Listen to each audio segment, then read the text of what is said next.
നിന്ന് പ്രവർത്തിച്ച് അതികഠിനമായി പണിയെടുത്ത് സ്വന്തം പൈസ പോക്കറ്റിൽ നിന്നെടുത്ത് ആളുകളെ സംരക്ഷിക്കാൻ ശ്രമിച്ച നമ്മുടെ എല്ലാവരെയും പ്രിയപ്പെട്ട സഹോദരനായിട്ടുള്ള ആ സുരേഷ് ഗോപിയെ നിങ്ങൾ എന്താ ഉദ്ദേശിച്ചത്? നിങ്ങൾ കരിയോയിൽ പ്രയോഗം നടത്തി. ഒരുത്തൻ പോലീസ് സ്റ്റേഷനിൽ പരാതി കൊടുത്തു അത്രേ. എന്താ പരാതി? സുരേഷ് ഗോപിയെ കാണുന്നില്ല. നേരം വെളുത്താൽ എന്ത് ചെയ്യണം? നേരം വെളുത്താൽ മിനിമം ഒരു പേപ്പറെങ്കിലും വായിക്കണം. അത് വായിച്ചാൽ ഏതെങ്കിലും ഒരു ചാനല് കാണാൻ തീരുമാനിച്ചാൽ ഇന്ത്യയിൽ സുരേഷ് ഗോപി ടൂറിസം മിനിസ്റ്റർ എന്നുള്ള രീതിയിലും പെട്രോളിയം മിനിസ്റ്റർ എന്നുള്ള രീതിയിലും രാജ്യവ്യാപകമായി യാത്ര ചെയ്തുകൊണ്ട് പണിയെടുക്കുന്നത് ആ കോൺഗ്രസുകാരനെ കാണാൻ സാധിക്കുമായിരുന്നു. പക്ഷേ അവൻ സുരേഷ് ഗോപിയെ കാണാനില്ല എന്ന് പറഞ്ഞുകൊണ്ട് പോലീസ് സ്റ്റേഷനിൽ പരാതി കൊടുത്തു.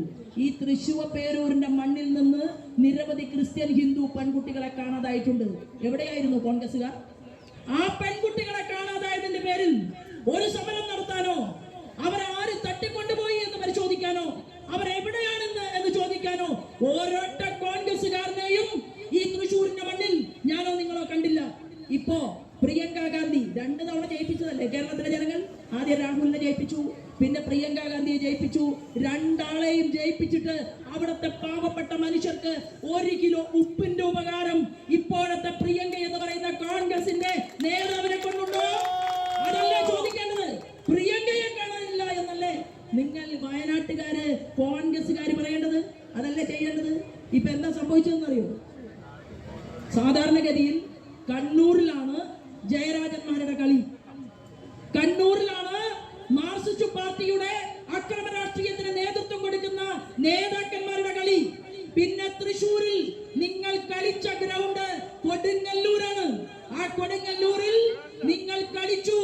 ഞങ്ങളുടെ പ്രവർത്തകന്മാരുടെ ചോര കുടിക്കാൻ പരിശ്രമിച്ച മാർക്സിസ്റ്റ് പാർട്ടിയോടൊപ്പവും ഭീകരവാദ സംഘടനയോടൊപ്പവും അന്നത്തെ പോലീസ് നിന്നു. നിങ്ങള് ഞങ്ങളുടെ അന്നത്തെ സാധാരണപ്പെട്ട ഒരു നേതാവായിട്ടുള്ള കൊടുങ്ങല്ലൂരിലെ നിയോജക മണ്ഡലത്തിന്റെ പ്രസിഡന്റ് സ്ഥാനത്ത് മാത്രമുണ്ടായിരുന്ന ശ്രീകുമാറിനെതിരെ നിരവധി കേസുകൾ നിങ്ങൾ എഴുതി ചേർത്തു. ഇവിടെ നിൽക്കുന്ന പോലീസ് ഏമാന്മാരോട് ഞാൻ പറയുകയാണ്, ഇത് പാർട്ടി BJP ആണ്. എന്താ നിൽക്കുന്നത് കണ്ടോ? ശ്രീകുമാർ ജില്ലയുടെ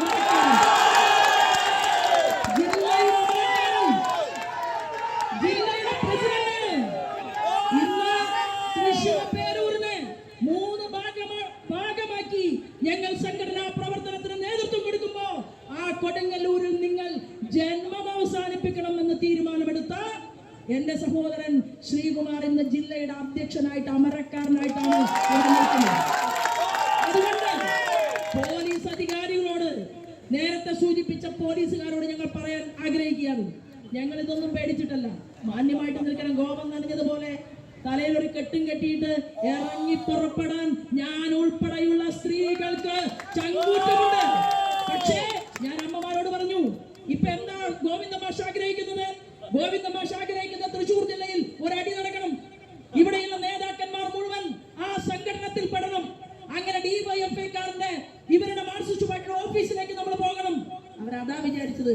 കരിയോയിൽ സുരേഷ് ഗോപിയുടെ ഫ്ലെക്സ് ബോർഡിൽ ഒഴിച്ചാൽ നമ്മൾ എന്ത് ചെയ്യും? നമ്മള് മാർക്സിസ്റ്റ് പാർട്ടിയുടെ ഓഫീസിലേക്ക് പോയി കരിയോയിൽ ഒഴിക്കും എന്നാണ്. അപ്പം വെക്കാൻ മാത്രം ബുദ്ധിയില്ല പിണറായി വിജയനെ കാണുമ്പോ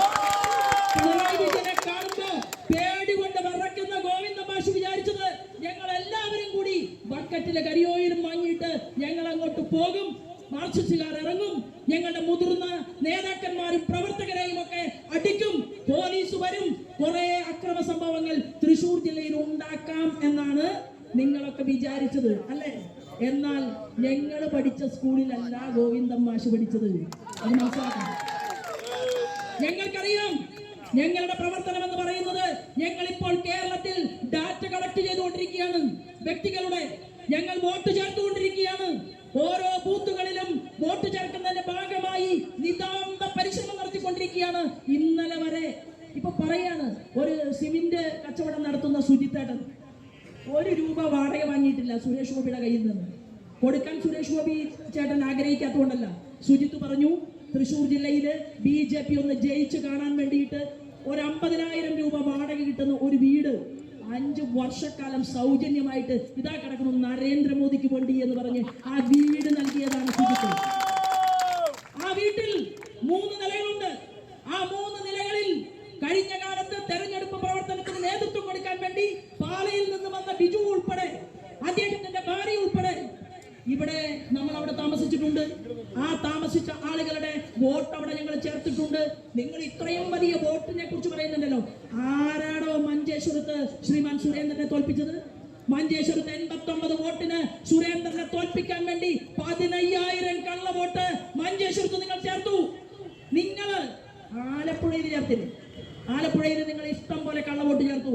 1 ലക്ഷത്തിൽ താഴെ വോട്ടിന്റെ വ്യത്യാസമുണ്ട് എന്ന് തെരഞ്ഞെടുപ്പ് കമ്മീഷന് നമ്മളല്ലേ ഒരുമിച്ച് പോയി പരാതി കൊടുത്തത്? ആരും ചോദിച്ചില്ലല്ലോ, ഒരു പ്രതിപക്ഷവും ഉണ്ടായിരുന്നല്ലോ ഇല്ലല്ലോ അന്ന്. എന്നിട്ട് എന്ത് സംഭവിച്ചു? കരിയോയിലൊഴിച്ചവരോട് ഞാൻ പറയുകയാണ്, നിന്റെ തലയ്ക്കകത്ത് ആൾതാമസം ഉണ്ടെങ്കിൽ നീ മനസ്സിലാക്കേണ്ടത് തൃശ്ശൂർപേരൂരല്ല നിന്റെ വലിയ നേതാക്കന്മാരുടെ സ്ഥലം. ഏത് സമരസ്ഥലം? അവരുടെ സമരഭൂമി എവിടെയാണെന്ന് അറിയുമോ? പുന്നപ്ര.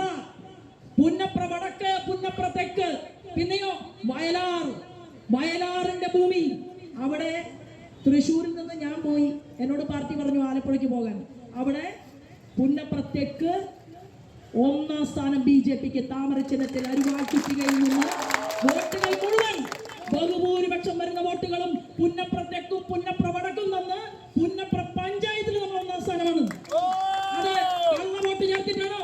തെരഞ്ഞെടുപ്പിന് ഏതാനും ദിവസങ്ങൾക്ക് മുൻപാണ് ഞാൻ ആലപ്പുഴയ്ക്ക് പോയതല്ലേ? അപ്പൊ കള്ള വോട്ട് ചേർത്തിട്ടാണോ കമ്മ്യൂണിസ്റ്റുകാരന്റെ വോട്ട് അരുവാട്ടുട്ടിക നക്ഷത്രത്തിൽ നിന്ന് പുന്നപ്ര വടക്കും പുന്നപ്ര തെക്കും നമുക്ക് 1ാം സ്ഥാനം കിട്ടിയത്? ഞങ്ങൾ ചോദിക്കാൻ ആഗ്രഹിച്ചു. ജി സുധാകരന്റെ വാർഡ് 1ാം സ്ഥാനം മാർക്സിസ്റ്റ് കമ്മ്യൂണിസ്റ്റ് പാർട്ടിയുടെ. KC വേണുഗോപാല് അല്ലെ?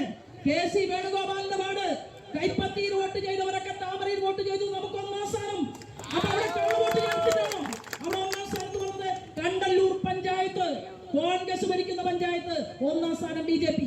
ദേവികുളങ്ങര, ചെട്ടിക്കുളങ്ങര, ഇങ്ങനെ വോട്ട് BJPയുടെ പെട്ടിയിലേക്ക് ഒഴുകിയതിന്റെ പേരിലാണ് നിങ്ങൾ കള്ള വോട്ട് ചേർത്തു എന്ന് പറയുന്നതെങ്കിൽ നമുക്കൊരു കാര്യം ചെയ്യാം. ഞങ്ങൾ തയ്യാർ. കേരളത്തിൽ വീണ്ടും എല്ലാം പിരിച്ചുവിടണം. പിണറായി വിജയൻ മുഖ്യമന്ത്രിന് വേണ്ട, മതി. എല്ലാം പിരിച്ചുവിടണം. നിയമസഭാ തെരഞ്ഞെടുപ്പിന് നേരിടാൻ കേരളത്തിന്റെ മുഖ്യമന്ത്രി തയ്യാറുണ്ടോ? എല്ലാ പ്രദേശത്തും വീണ്ടും, ശരിയല്ലേ, എല്ലാ പ്രദേശത്തും നമുക്ക് വീണ്ടും ഒരു തെരഞ്ഞെടുപ്പ് നടത്താം. നിങ്ങളാണ് ഞങ്ങളോട് കളിക്കുന്നത്. കോൺഗ്രസും മാർക്സിസ്റ്റ് പാർട്ടിയും. പാലക്കാട് എന്നെ തോൽപ്പിച്ചു. ഇപ്പോഴല്ല, കഴിഞ്ഞ അസംബ്ലി തെരഞ്ഞെടുപ്പിലല്ല, 5 കൊല്ലം മുമ്പ്. ആ തോൽപ്പിച്ചപ്പോഴും 2ാം സ്ഥാനത്ത് വന്നു. കഴക്കൂട്ടം തോൽപ്പിക്കാൻ നോക്കി, അവിടെയും 2ാം സ്ഥാനത്ത് വന്നു. സുരേന്ദ്രൻ 2ാം സ്ഥാനത്ത് വന്നു. 7 പേരെയാണ് കഴിഞ്ഞ 10 കൊല്ലമായി ഈ കേരളത്തിൽ കേരള നിയമസഭയുടെ പുറത്തു നിർത്തിയിട്ടുള്ളത്. 10 വർഷമായി ഞങ്ങൾ പരാതിപ്പെട്ടില്ല, ഞങ്ങൾ കരഞ്ഞില്ല, ഞങ്ങൾ പേടിച്ചില്ല. ഞങ്ങൾ വീണ്ടും തലയുയർത്തി പിടിച്ചുകൊണ്ട് ഞങ്ങളുടെ ഈ സഹോദരന്മാരായിട്ടുള്ള ചെറുപ്പക്കാരും ഇവിടുത്തെ കാതലായ പ്രവർത്തകന്മാരും സഹോദരിമാരും കൂടി ഞങ്ങൾ വീണ്ടും വീണ്ടും ഗോതയിലിറങ്ങി. 9 തെരഞ്ഞെടുപ്പിൽ തോറ്റ ആളാണ് ഞാൻ. 3 അസംബ്ലി തെരഞ്ഞെടുപ്പിൽ, 6 അസംബ്ലി തെരഞ്ഞെടുപ്പിലും 3 പാർലമെന്റ് തെരഞ്ഞെടുപ്പിലും. വല്ല കുഴപ്പമുണ്ടോ? ഒരു കുഴപ്പമില്ല. ഞങ്ങളുടെ കുഴപ്പം കൊണ്ടല്ല, കേരളത്തിലെ ജനങ്ങൾക്ക് ഭാഗ്യമില്ലാതായി പോയി. അതുകൊണ്ട് തൃശ്ശൂരിലെ ജനങ്ങൾ പ്രബുദ്ധത കാണിച്ചപ്പോ ശ്രീമാൻ സുരേഷ് ഗോപി ജയിച്ചു. ഒരാൾ 1-ന് 2 തന്നത് ശ്രീമാൻ നരേന്ദ്രമോദി. ജയിപ്പിക്കാത്ത, ഇലക്ഷനിൽ പോലും മത്സരിക്കാത്ത ശ്രീമാൻ ജോർജ് കുര്യന് തന്നു ഒരു മന്ത്രിസ്ഥാനം. കേരളത്തിലെ ജനങ്ങളെ നോക്കാൻ, ജനങ്ങളെ സംരക്ഷിക്കാൻ ശ്രീമാൻ സദാനന്ദൻ മാസ്റ്ററെ കുറിച്ചാണ് ഇപ്പൊ ജയരാജൻ, വെളുത്ത ജയരാജൻ പറഞ്ഞത്. അവിടെ വെടികൊണ്ട ജയരാജൻ, വെട്ടുകൊണ്ട ജയരാജൻ, അങ്ങനെ 3 ജയരാജന്മാരുണ്ട്. മനസ്സിലായില്ലേ? അപ്പൊ ഒരു ജയരാജൻ എനിക്ക് കുറച്ച് ഇഷ്ടമാണ്. കാരണം അദ്ദേഹം നരേന്ദ്രമോദിയെ കാണാനെങ്കിലും മനസ്സിന് തീരുമാനമെടുത്ത് ഡൽഹി വരെ വന്ന ആളാണ്. ഒരാളെ ഞാൻ വിട്ടു, ബാക്കി 2 ജയരാജന്മാർ. അതിലൊരു വെളുത്ത ജയരാജൻ പറഞ്ഞു, എന്ത് സദാനന്ദൻ മാസ്റ്റർ ഞങ്ങളുടെ സഖാക്കന്മാരെ ജയിലിൽ അടച്ചിട്ട് അങ്ങനെ സുഖമായിട്ട് നടക്കാമെന്ന് കരുതണ്ട എന്നാണ് മിസ്റ്റർ ജയരാജൻ പറഞ്ഞത്. ജയരാജേട്ടോ, കാലം മാറി. ഇത് ഭാരതീയ ജനതാ പാർട്ടിയുടെ അഖിലേന്ത്യാ ലീഡർ, രാജ്യത്തിന്റെ ഹോം മിനിസ്റ്റർ ആയിട്ട് ഭരണകൂടത്തിന് നേതൃത്വം നൽകുന്ന അമിത്ഷാ പിടിച്ചു ചോദിക്കും പിണറായി വിജയനോട്,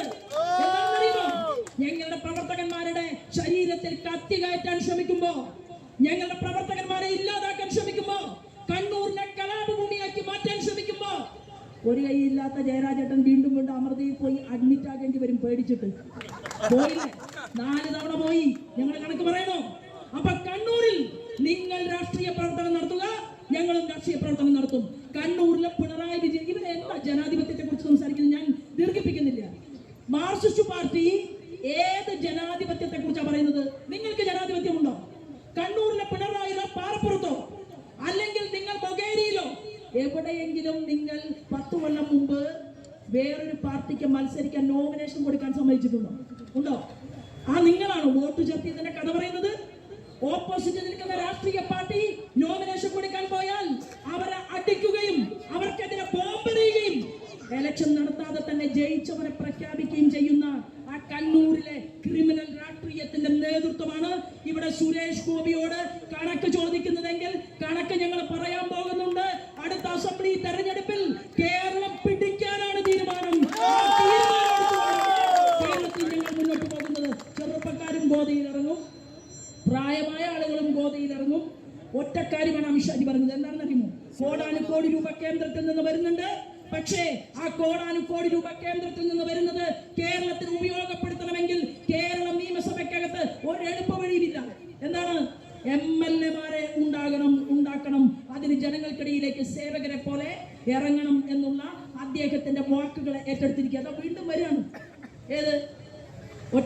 വന്നു പോയിട്ട് 1 മാസം തികയാൻ പോകുന്നേ ഉള്ളൂ. വീണ്ടും ഈ മാസം അവസാനം വരട്ടെ എന്ന്, കേരളത്തിലേക്ക് ഞാൻ വരണോ എന്ന് നമ്മുടെ അമിത്ഷാജി വിളിച്ചു ചോദിച്ചിരിക്കുന്നു. ആ സാഹചര്യത്തിലൂടെ കേരളത്തിന്റെ ജനാധിപത്യ സംസ്കാരവും രാഷ്ട്രീയവും പുലരണം എന്ന് നമ്മൾ ആഗ്രഹിക്കുന്നു. എന്താണ്? അപ്പൊ അമിത്ഷാ വിളിച്ചു ചോദിച്ചു എന്ന് പറഞ്ഞാൽ ഇനി അടുത്ത കഥയുണ്ടാക്കും. എന്താണ്? ഇന്ത്യയുടെ ഹോം മിനിസ്റ്റർ അമിത്ഷാ കേരളത്തിലേക്ക് വിളിച്ചു. അമിത്ഷാജി ഹോം മിനിസ്റ്ററാണ്. പക്ഷേ അമിത്ഷാജി വിശ്വസിക്കുന്ന രാഷ്ട്രീയ പ്രസ്ഥാനം എന്ന് പറയുന്നത് ഭാരതീയ ജനതാ പാർട്ടിയാണ്. ഇവിടെ നമ്മുടെ പള്ളിയിലുള്ള ഫാദർമാരെയും കന്യാസ്ത്രീ അമ്മമാരെയും ഒക്കെ പ്രകോപിപ്പിക്കാൻ സാധിക്കുമോ എന്നതിന് വേണ്ടിയിട്ടാണ് ഇവിടെ ഇപ്പോൾ ഇങ്ങനെയുള്ള സുരേഷ് ഗോപിയെ കാണാനില്ല എന്നൊക്കെ പറഞ്ഞത്. ഈ മടയന്മാരോട് ഞാൻ ഒരു കാര്യം പറയട്ടെ. ശ്രീമാൻ സുരേഷ് ഗോപിയെ പ്രൊവിൻഷ്യൽ അമ്മയെ പോലെയുള്ള ആളുകൾ വിളിച്ചപ്പോ എന്നതാ ഫോൺ വിളിച്ചേ എന്ന് പറഞ്ഞ് പത്രക്കാരെ വിളിച്ചു കൂട്ടിയിട്ട് അറിയിപ്പ് കൊടുത്തില്ല. അത് എന്ത് ചെയ്തു? വിളിച്ചു. എന്താ അമ്മയെ പറയാനുള്ളത്? കന്യാസ്ത്രീ അമ്മമാര് പറയാനുള്ളതെല്ലാം കേട്ടു. അത് കഴിഞ്ഞ് അദ്ദേഹം രാജ്യത്തിന്റെ പ്രൈം മിനിസ്റ്ററെ വരെ ഈ കന്യാസ്ത്രീ അമ്മമാരുടെ സംഭവത്തെ അറിയിച്ചു, കണ്ടു. ഹോം മിനിസ്റ്റർ അമിത്ഷാജിയെ കണ്ടു. ഇത് യൂത്ത് കോൺഗ്രസ്സുകാരുടെ ഓഫീസിലേക്ക് വിളിച്ച് നിന്നോടൊക്കെ ചോദിച്ചിട്ട് വേണോ ഇന്ത്യയുടെ കേന്ദ്രമന്ത്രിക്ക് കേരളത്തിലുള്ള വിഷയത്തിൽ ആ വിഷയം ഇടപെട്ടുവെന്ന് നിനക്കൊക്കെ സർട്ടിഫിക്കറ്റ് തരണോ? വേണ്ട, അതിന്റെ ആവശ്യമില്ല. എല്ലാവരുടെയും മന്ത്രി ഈ രാജ്യത്ത് ഭാരതീയ ജനതാ പാർട്ടി, നമ്മുടെ പാർട്ടിയുടെ പേര് ഭാരതീയ ജനതാ പാർട്ടി എന്നാണ്.